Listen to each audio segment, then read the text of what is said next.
Hello, friends. Today we will see Sitara radio remote controls process of pairing the transmitter to the receiver on site. First, disconnect the power supply of receiver.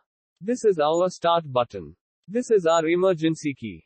This is button 1, 2, 3, 4, 5 and 6. In this process, we will use button 1 and 3.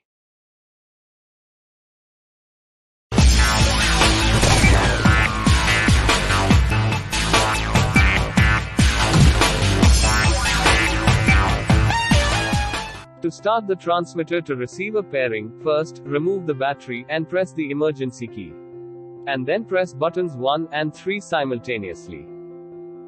After that, insert the battery. After inserting the battery, transmitter's all LED will glow sequentially 3 times.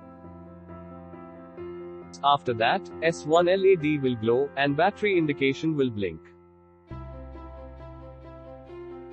Now, on the receiver board, long press the TX to RX programming button.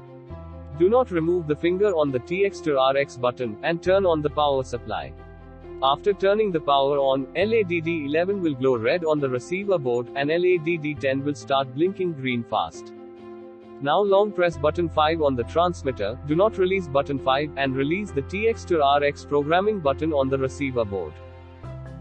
After releasing TX to RX button, on the transmitter, S2 LED and battery LED will blink 2 times simultaneously.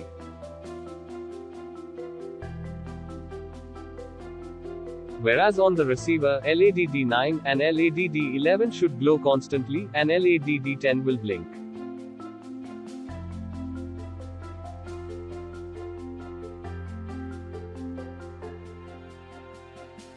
When D10 LED will blink constantly on the receiver, we will release button 5 on the transmitter, and press RX to TX button on the receiver board for confirmation. In which the D12 LED on the transmitter will glow constantly, which indicates that the pairing is complete. Now our transmitter to receiver pairing is complete. So, remove the battery from the transmitter, and turn off the power supply of the receiver board. And reinsert the battery, and also reconnect the power supply. Now the transmitter will work according to the relays assigned to the receiver. Our transmitter to receiver pairing process is complete here. Please like, share, and subscribe to our channel. And ask your doubts in the comment sections.